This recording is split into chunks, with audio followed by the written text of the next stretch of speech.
Rupert Sheldrake analyzes that according to the scientific orthodoxy, mechanistic medicine is the only kind that really works. All others are considered cranky, dangerous, wrong. We have to protect the public from all these different kinds of medicine that are being offered. Wikipedia describes acupuncture as a pseudoscience. In 1997, the National Institute of Health in America, after mounting evidence from clinical trials, formally acknowledged acupuncture and recommended that it be taught in medical schools, but Wikipedia still calls it a pseudoscience. There were some very interesting phenomena that you could observe that we did not know what the cause of this was. A specific reaction to inserting the needles, and then you manipulate the needles, and I could feel that there was something happening in the tissues as a result of the needles being manipulated that we had no idea what this was, and that led to my very first research project that was funded by NIH. Mainstream scientists, they're not going to research why acupuncture works. They allowed it because it seems to work in certain fields, according to them. But they won't research why it works because the whole theoretical basis of acupuncture is based on a whole system of understanding human physiology. Ayurveda also gets the distinguished mention in Wikipedia as being pseudoscience. I and millions of others attest that it works.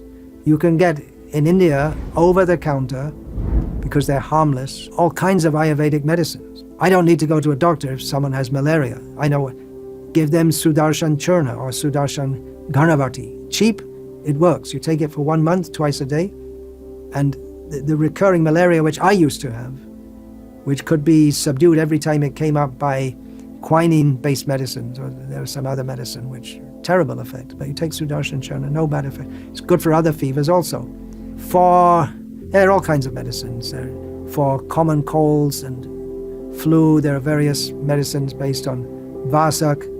Then for, after you get the cold, for expectoration, there's Talasadi Churna. There are so many, they're cheap, they're widely available, they work. But it's a pseudoscience. This is called an atheistic bias. Why atheistic? Well, Ayurveda is part of the Veda, which is theistic knowledge. The Charak Samhita of the Ayurvedic tradition. It's a work on Ayurveda, and it begins with the statement that Shariram Adyam Kalu Dharma Sadhanam. It's important to maintain the body in good health so that we can practice dharma, which is loosely translated as religion. Rupert Sheldrake Rupert Sheldrake is a distinguished Cambridge professor who's now considered a quack because he asks questions like, are psychic phenomena illusory? Well, he's showing that they're not. Mechanistic medicine is the only kind that really works. That's why governments only fund research into mechanistic medicine and ignore complementary and alternative therapies. Those can't possibly really work because they're not mechanistic. They may appear to work because people would have got better anyway, or because of the placebo effect. But the only kind that really works is mechanistic medicine. Well, this is the default worldview, which is held by almost all educated people all over the world. It's the basis of the educational system, the National Health Service, the Medical Research Council, governments, and it's just the default worldview of educated people. He shows in his book, The Science Delusion, and I'm going to read from a summary of that, or paraphrase it, that dogmatic skeptics reject all evidence for psychic phenomena because it conflicts with the materialistic worldview. Even so, most people claim to have had telepathic experiences. Just like, for instance, you think of someone, the phone rings, oh, it's them, they phone you. Numerous statistical experiments have shown that information can be transmitted from person to person in a way that cannot be explained in terms of the normal senses. Telepathy typically happens between people who are closely bonded, like mothers and children, spouses and close friends. Many nursing mothers seem to be able to detect when their babies are in distress, even when they're considerable distance apart.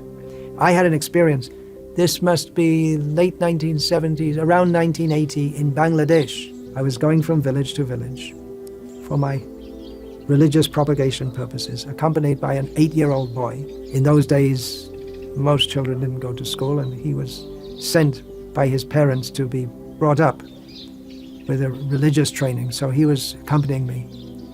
And all day long he was crying. I asked him, what's wrong? What are you crying? He couldn't say, and he couldn't stop crying. Now, in those days, communication between different parts of Bangladesh was practically non-existent. So we were based in the capital city of Bangladesh, Dhaka. And his home was in the southwest corner of Bangladesh.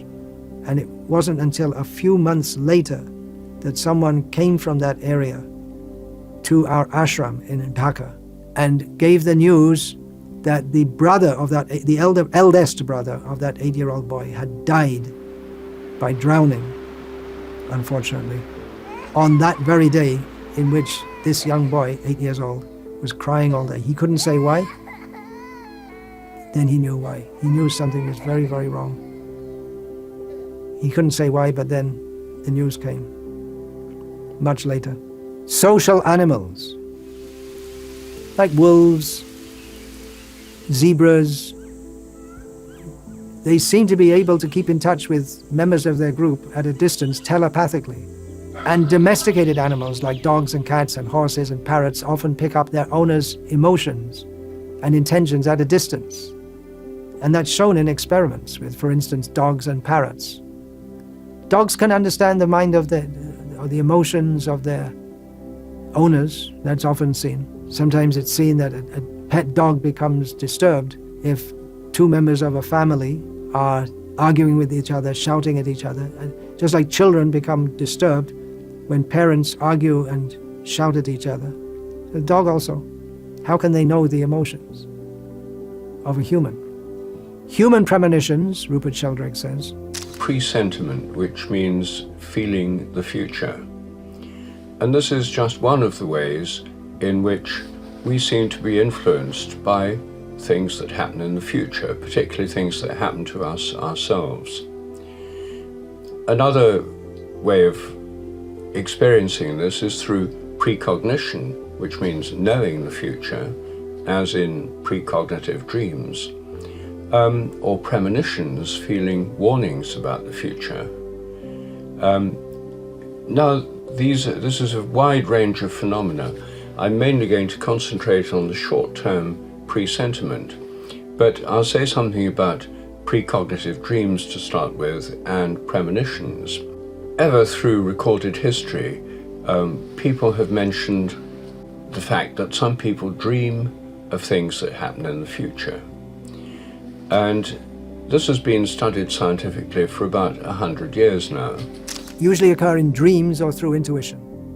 In experimental research on human presentiments, future emotional events seem able to work backwards in time to produce detectable psychological effects. In other words, people have a premonition that something bad is going to happen or good is going to happen. This atheistic bias, now that's atheistic bias or materialistic bias, that these kind of things, telepathy cannot happen, premonitions cannot happen, nothing parapsychological can happen. It just can't happen.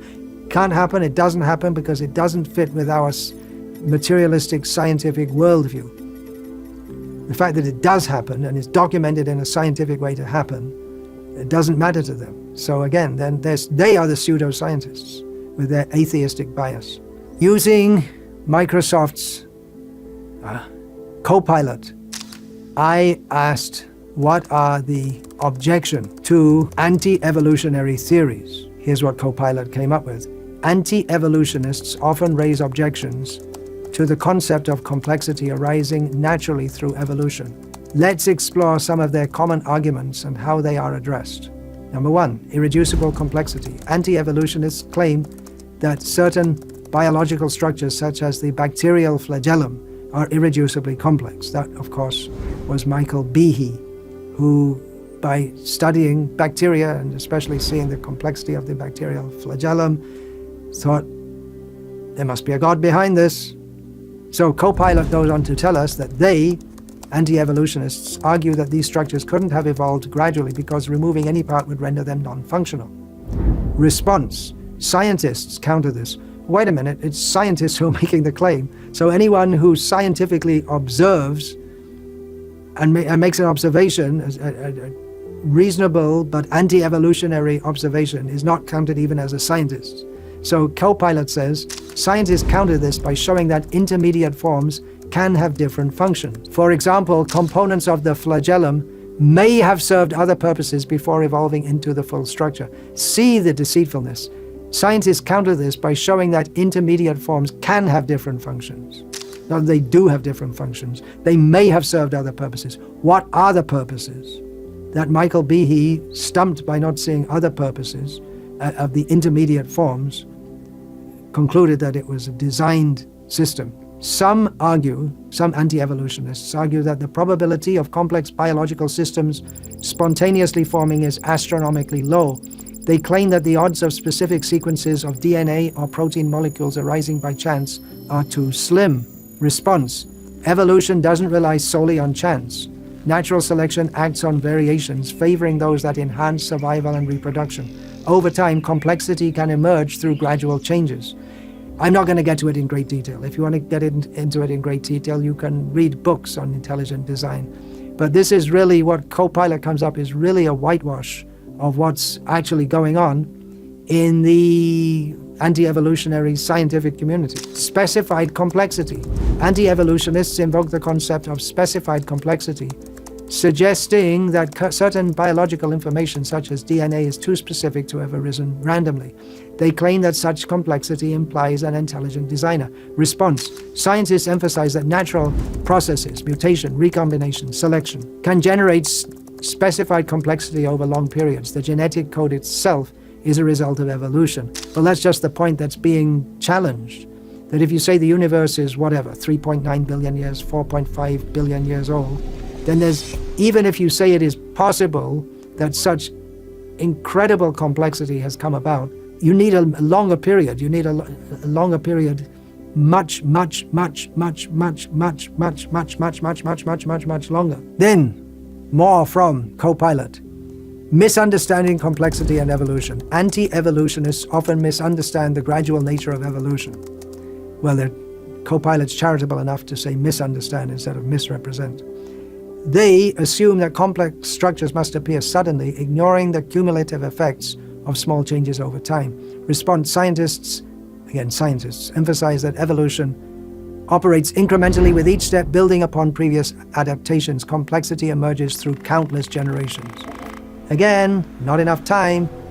Back to Copilot. In summary, while anti-evolution arguments may seem compelling at first glance, scientific evidence consistently supports the gradual development of complexity through natural processes. Evolution remains the most robust explanation for the diversity of life on Earth. Well, that's just what's being challenged. That the scientific evidence, if you look at it objectively, does not support the gradual development of complexity through natural processes alone. Copilot finishes up this reply by saying, for further reading, you can explore resources like Scientific American's article, 15 Answers to Creationist Nonsense. This is Copilot. It's supposed to give answers culled from the internet, from all the innumerable articles out there. What's going on here? It's not objective, it's parroting the scientific orthodoxies, atheistic bias. Scientific American. If you're scientific, you have to say that creationism is nonsense. This is a bias. How come Copilot has it? Because Copilot, it's artificial intelligence. It's not a human writing the script. Well, maybe it is a human writing the script. Or maybe it's because the majority of stuff out there on the internet is so biased. But there you go. It's pretty chilling when the artificial intelligence itself is so biased. Atheistic bias goes even into artificial intelligence.